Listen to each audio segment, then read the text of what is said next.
Sajay Sijomon George. അദ്ദേഹം നമ്മുടെ പാർട്ടിയുടെ ജനറൽ സെക്രട്ടറിയാണ്. അദ്ദേഹം കോട്ടയത്ത് നിന്നാണ് വന്നിരിക്കുന്നത്. അതുപോലെ ഷിബു ഉദയൻ പാർട്ടിയുടെ സംസ്ഥാന വൈസ് പ്രസിഡന്റാണ്. പുള്ളി എറണാകുളത്താണ് ഇവിടെ എത്തിച്ചേർന്നിരിക്കുന്നത്. പാർട്ടിയുടെ national general secretary advocate Ranjit Singh, കൂടാതെ നമ്മുടെ പാർട്ടിയുടെ തന്നെ ഒരംഗമായ ഡോക്ടർ ജാഫ്രി സെൽവാനോസ്. ആരെങ്കിലും വിട്ടുപോയിട്ടെങ്കിൽ പ്രത്യേകം ക്ഷമിക്കുക. ഭാരതീയ റിപ്പബ്ലിക്കൻ പാർട്ടി നമ്മൾ ഈ വരുന്ന ഇലക്ഷനിൽ NDAയുടെ ഘടകമായി മത്സരിക്കാൻ തീരുമാനിച്ചു. അതിന്റെ അടിസ്ഥാനത്തിൽ ലോകാരാധ്യനായ ശ്രീമാൻ നരേന്ദ്രമോദിജി നയിക്കുന്ന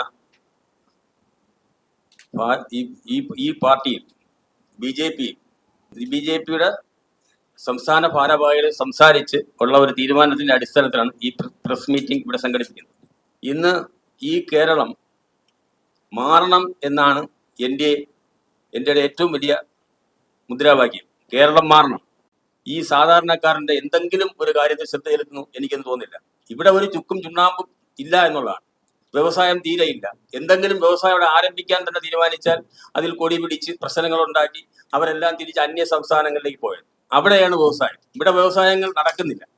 അപ്പൊ ഇങ്ങനെയുള്ള ഒരു സംസ്ഥാനം ഇവിടുത്തെ ജനങ്ങളുടെ ആവശ്യങ്ങൾ നിറവേറ്റാതെ അവരെ വീണ്ടും വീണ്ടും ദുരിതക്കടലിലേക്ക് തള്ളിവിടുന്ന ഒരു സംവിധാനം, ഇത് മാറണം. ഈ മാറ്റത്തിലാണ് നമ്മുടെ ഈ ചെറു പാർട്ടിയിൽ NDAയുമായി ചേർന്ന് സഹകരിച്ച് പ്രവർത്തിക്കാൻ തീരുമാനിച്ചത്. ഇവിടെ നടക്കുന്ന ഓരോ സംഭവ വികാസങ്ങളും, ഇപ്പൊ സ്വർണം എവിടെ ഏതൊരു തലത്തിൽ ചെന്നാലും ഗവൺമെന്റ് തലത്തിൽ ഈ ഭരിക്കുന്ന ഭരണകൂടം അവർ ഈ കള്ളം കപ്പലിൽ തന്നെ എന്ന് പറയുന്നത് അവർ തന്നെയാണ് ഇതെല്ലാം അടിച്ചു മാറ്റിക്കൊണ്ടിരിക്കുന്നത്. സ്വർണം കട്ടവന് കുറെ പാട്ടുകളും ഒരു നാണവും ഇല്ല. ഇവർക്ക് ഇതൊന്നും കേട്ടിട്ട് പോലും ഒരു നാണക്കേടും ഇല്ലാതെ ജനത്തിനെ വീണ്ടും വോട്ടിന് വേണ്ടി സമീപിക്കാൻ അവരൊക്കെ ഒന്നുമില്ല. ഈ നമ്മുടെ നാട്ടിലുള്ള പ്രശ്നം എന്ന് പറയുന്നത് നമ്മളെ ആൾക്കാർ ഏറ്റവും വലിയ വിഷയം എന്ന് പറഞ്ഞാൽ വിശപ്പാണ്. ആ വിശപ്പിന് ഒരു പരിഹാരം കാണാനോ ഇപ്പൊ തന്നെ ലൈഫ് പദ്ധതി, ഈ ലൈഫ് പദ്ധതിയിലൊക്കെ വീട് വെച്ച് കൊടുക്കുമെന്ന് പറയുന്നത് ഈ ഭയങ്കരമായ ബോർഡുകളും ഇപ്പൊ നമ്മൾ ആറ്റിങ്ങൽ ട്രിവാൻഡ്രത്തൊക്കെ സഞ്ചരിച്ച എല്ലാം നമ്മളെ മുഖ്യമന്ത്രിയുടെ പടമാണ്. മാറും എല്ലാം മാറും എന്ന് പറഞ്ഞ് അത് എന്തിനു വേണ്ടി എനിക്ക് മനസ്സിലാവുന്നില്ല. ഇപ്പോഴും അന്തി ഉറങ്ങാൻ ഇടമില്ലാത്ത തെരുവോരങ്ങൾ കഴിയുന്ന ധാരാളം ആൾക്കാർ നമ്മുടെ കേരളത്തിലുണ്ട്, പല ഭാഗങ്ങളിലും.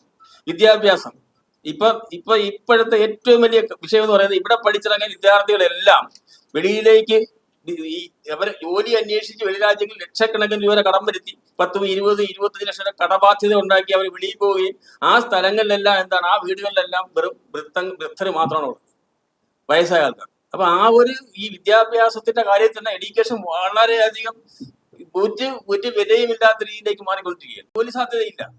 അപ്പൊ അവർ ഉള്ള കടക്കാടൊക്കെ പണയം വെച്ച് ഇത് വെളിയിൽ പോയി ജോലി ചെയ്യുക, അവർക്ക് അങ്ങനെ ഒരു സംവിധാനം നീക്കൊണ്ടിരിക്കുന്ന സംവിധാനം. അപ്പോൾ സമസ്ത മേഖലകളിലും ഈ ഗവൺമെന്റും മാറി ഭരിച്ച എല്ലാ ഗവൺമെന്റും 40, 50, 60 വർഷമൊക്കെ ഇവിടെ ഭരിച്ച ഓരോ ഗവൺമെന്റും അവരുടെ ഇംഗിതത്തിനും അവരുടെ കീശ വീർപ്പിക്കാനും അല്ലാതെ പൊതുജനത്തിന് വേണ്ടി യാതൊന്നും ചെയ്തിട്ടില്ല.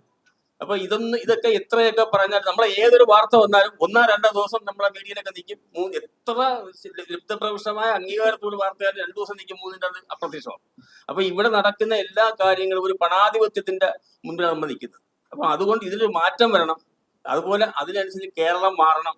ഇവിടെ കേന്ദ്രം ഭരിക്കുന്ന മോദിജി ഗവൺമെന്റിന്റെ ഓരോ നയങ്ങളും കുറച്ചെങ്കിലും മനുഷ്യന് ഉപകാരപ്രദമാണെന്ന് തോന്നിക്കഴിഞ്ഞാൽ നമ്മളെ ഈ മാറ്റത്തിനായിട്ട് വോട്ട് ചെയ്യണം.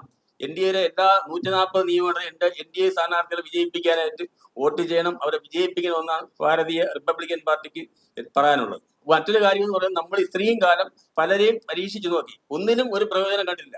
അപ്പൊ യഥാർത്ഥത്തിൽ എന്താണ് ജനങ്ങൾക്ക് ആവശ്യം, എന്ത് നേട്ടമാണ് ഇന്നിപ്പോ ഇന്ത്യ എന്ന് പറയുമ്പോഴത്തേക്ക് ലോക രാജ്യങ്ങളിൽ പ്രത്യേക സ്ഥാനമാണ്. അത് നരേന്ദ്രമോദിജിയുടെ ഭരണത്തിന്റെ ഒരു പ്രത്യേകത തന്നെയാണ്. നമ്മൾ ഒരിക്കലും അത് കണ്ടില്ല എന്ന് നടിക്കരുത്. അപ്പൊ അങ്ങനെയുള്ള ഒരു സംവിധാനം ഇവിടെ നിലനിൽക്കെ നമ്മളെ പോലെയുള്ള ചെറു പാർട്ടികളും ഇത് ഒരുമായിട്ട് യോജിച്ച് നമുക്കൊരു 80ഓളം നിയോജക മണ്ഡലങ്ങൾ സക്തത പ്രായത്തും അംഗങ്ങളും ഉള്ളതാണ്, പാർട്ടി കമ്മിറ്റികളാണ്. അപ്പൊ അങ്ങനെ നമ്മളും അവരോടൊത്ത് അതിന് ഈ ശക്തമായ ഒരു പിൻബലം കൊടുത്തുകൊണ്ട് ഈ പാർട്ടി ഇവിടെ കേരളത്തിൽ അധികാരത്തിൽ വന്നാൽ മാറ്റങ്ങൾ സംഭവിക്കാൻ സാധ്യത ഉണ്ടെന്നാണ് നമ്മുടെ പാർട്ടിയുടെ കണക്കുകൂട്ടൽ. അതനുസരിച്ചാണ് നമ്മുടെ സംസ്ഥാന കമ്മിറ്റി തീരുമാനം അനുസരിച്ച് നമ്മളവരെ സപ്പോർട്ട് ചെയ്യും. അപ്പൊ അതുകൊണ്ട് ഞാൻ പറയുന്നത് എല്ലാവരും ഇത് ശ്രമിക്കുന്നവരെല്ലാം നമ്മുടെ ഈ BJP NDA സഖ്യത്തിന് വോട്ട് ചെയ്ത് വിജയി. അത് നമ്മളെ പ്രവർത്തകർ എല്ലാ നിയോജക മണ്ഡലം നമ്മൾ കവർ ചെയ്ത് കഴിഞ്ഞു. നമ്മൾ അവിടെയെല്ലാം പോയി അവർക്ക് വേണ്ട നിർദ്ദേശം കൊടുത്തിട്ടുണ്ട്, സർക്കുലർ അയച്ചിട്ടുണ്ട്. അപ്പൊ അതെല്ലാം പ്രാവർത്തികം വരും. ഇവർ തന്നെ വിജയിച്ച് വരണം എന്നൊരു ചിന്തയുടെയും ആ ഒരു ഇതിന്റെ അടിസ്ഥാനത്തിലാണ് നമ്മൾ ഇങ്ങനെ ഒരു പ്രസ് കോൺഫറൻസ് വിളിക്കുന്നതും ഇതൊന്ന് അനൗൺസ് ചെയ്യാൻ വേണ്ടിയായിരുന്നു. അപ്പൊ അതുകൊണ്ട് എല്ലാവരും ഈ പറയുന്ന രീതിയിൽ എൻ ഡി എ എന്ന് പറയുന്ന സംവിധാനം വിജയത്തിലെത്തിയാൽ മാത്രമേ നമുക്ക് എന്തെങ്കിലും മാറ്റം ഉണ്ടാവും. കേരളം മാറണം.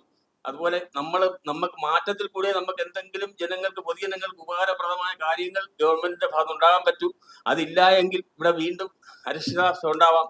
ഇപ്പൊ കുറച്ച് ഇവര് തൂക്കുമന്ത്രി വന്നു കഴിഞ്ഞാൽ ഇവിടെ ആകെ പ്രശ്നങ്ങളാണ്. അപ്പൊ അതൊക്കെ നമ്മൾ മുന്നിൽ കണ്ടുകൊണ്ട് നമ്മളെല്ലാവരും ഒത്തൊരുമയോടുകൂടി നിന്ന് ഇവരെ വിജയിപ്പിക്കണം എന്നാണ് എനിക്ക് പറയാനുള്ളത്. നമ്മളെ ഈ BJP എന്ന സഖ്യത്തിലേക്ക് നമ്മളെ നയിച്ച ഇതിന്റെ സംസ്ഥാന അധ്യക്ഷൻ രാജീവ് ചന്ദ്രശേഖർജി, അതുപോലെ AN രാധാകൃഷ്ണൻ, അവർക്ക് പ്രത്യേക നന്ദി പറയുകയാണ് ഈ അവസരത്തിൽ. കാരണം ഒരു ചെറിയ പാർട്ടിയാണെങ്കിൽ പോലും ഞങ്ങൾ ഈ ചാരിറ്റി സംഘടന എന്ന് പറഞ്ഞാൽ ഇന്ത്യയിലെ കേരളത്തിലും തമിഴ്നാട്ടിലും കർണാടകയിലും ആന്ധ്രയിലും വിവിധ സ്റ്റേറ്റുകളിൽ പ്രവർത്തിച്ചുകൊണ്ടിരിക്കുകയാണ്.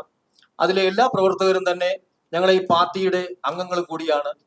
അതുകൊണ്ട് കേരളത്തിലുള്ള എല്ലാ നിയോജക മണ്ഡലങ്ങളിലും, അതായത് 140 നിയോജക മണ്ഡലങ്ങളിൽ മത്സരിക്കുന്ന NDA സ്ഥാനാർത്ഥികൾക്ക് ഈ 2026 കേരളത്തിലെ ഇലക്ഷനിൽ എല്ലാ പ്രവർത്തകരും അവർക്ക് വേണ്ടി വോട്ട് ചെയ്യണമെന്നും മാത്രവുമല്ല അതിൻ്റെ ഘടകമായിരിക്കുന്ന ഗ്ലോബൽ സാൽവേഷൻ ക്രിസ്ത്യൻ വെൽഫെയർ ഫൗണ്ടേഷന്റെ എല്ലാ പ്രവർത്തകരും ഈ പാർട്ടിക്ക് വേണ്ടി വളരെ സന്തോഷത്തോടെ വോട്ട് ചെയ്യുകയും അതുപോലെ തന്നെ നമ്മുടെ പാർട്ടിയുടെ മൂല്യങ്ങളും ആദർശങ്ങളും ഉൾക്കൊണ്ടുകൊണ്ട് നമുക്ക് നിലനിൽക്കുവാനും ഒരു കേരളത്തെ സംരക്ഷിച്ചെടുക്കുവാനും ഇന്ത്യ ഭരിക്കുന്ന ഈ പാർട്ടിയുടെ ഈ കേരളത്തിലെ ഘടകം ശക്തിപ്പെട്ടു വന്നാൽ തീർച്ചയായും ഇന്ത്യയിലുള്ള ഇതേ വികസനങ്ങൾ കേരളത്തിലും അത് ചെയ്തെടുക്കാൻ സാധിക്കും എന്ന് ഞങ്ങൾക്ക് വിശ്വാസമുണ്ട്.